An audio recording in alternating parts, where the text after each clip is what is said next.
appreciate it. We just snuck in here and we heard you understand what we were trying to do.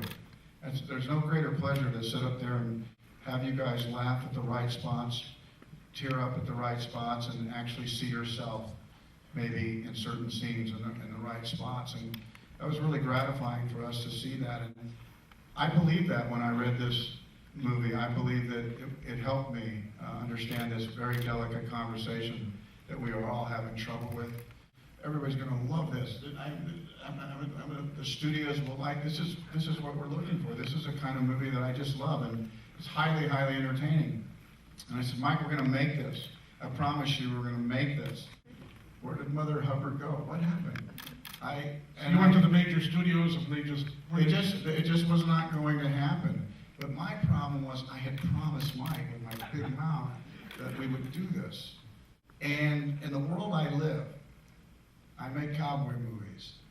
And I knew that I had to make this. I said we would make it. And so I walked down the hall to my wife, and I said to her, I said, listen, I think we're going to make Black or White. Yeah. She said, what? We're going to make it? I said, yeah. She goes, why did you walk down the hall to tell me that? What does that mean, we're going to make it? And I said, we're going to pay for it. And she looked at me, and I said earlier today, which I guess it was like Field of Dreams, or I said, I'm going to build this field and tear down my corn. I said, they will come. We're going to make this movie about this movie, about what these emotions. And my wife said, if you believe in this movie that much, then that's what we should do. And that's my story, you know, and I believe in the movies.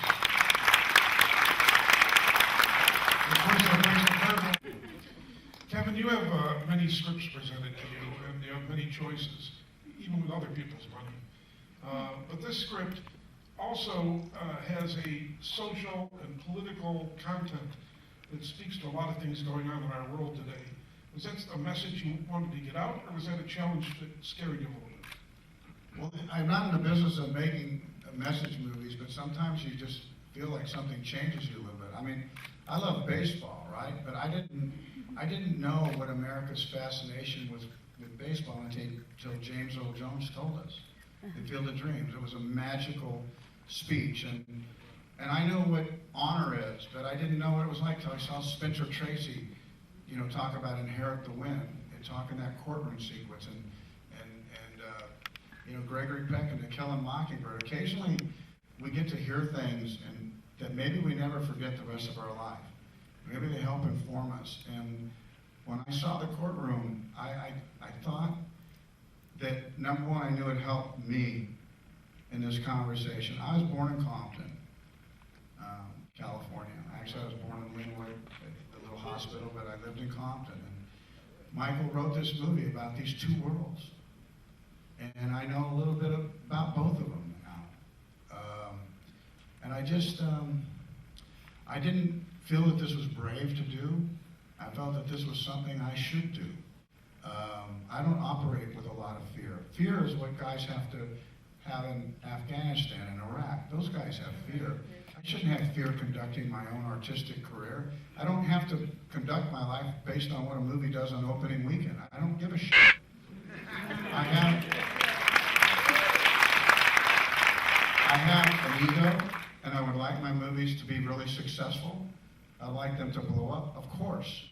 But I can't let that inform me of how to live my life and the choices. Because if I did, I would walk past this little movie that now is a part of my film history. And I'm glad for one that you saw it. A couple of minutes ago, we talked very briefly, and you mentioned that you went and fought for this movie to get the right rating on it, that they wanted to slap an R rating on it. Why was it important to you that it get a PG-13 rating? Well, you know, it was that was going to happen to us. We had the one motherfucker in it, and it's very appropriate. It's a lawyer who's tired of me, but he also identifies at that very moment when he's really upset with me. He also lets us know that maybe Elliot isn't a drunk. Maybe Elliot is just angry. And what that does is that makes a man fight. And when we fight, we get ugly. And when we fight, sometimes what we do is we bring race into it, and has no place in this argument. But we do it as human beings. And so, you know, I forget what the question was. Why you went to the reading board and asked for that rating? So, yeah, I was at the... I didn't want to wall this movie off to people under 17 years old. I wanted them to see, because the best chance we have of working through this is our children. I grew up, and I said those words. I grew up around them. They were ugly. And my children don't even think about that. My children, like Mike said, my children are better than I am. And their children are going to be better than them. And that's the world that can be inherited. And so I didn't want it walled off to them. I didn't want to make a movie that had cookie cutter characters in them. We don't know what's going to happen when we all drive away from here and go home and go lay our heads down on our pillow. We just simply don't know what life brings us. But if I never made another movie, I would be really happy that this was my last movie. It would service what I feel about movies, what I feel about love, what I think about family. So this was an important movie for me in a lot of ways. And, you know, if I'm good at anything, it's not letting go of something I love. And people can't talk me out of what I love. Mike, Kevin is complimenting you. Kevin has complimented you on the writing, but I want you to put on your director's hat for a moment. You were the guy sitting on the other side of the camera when he had to give that performance. Well, if you're wondering about this shit haircut I have, it's because I just played a criminal. Okay, so now we got the elephant out of the room.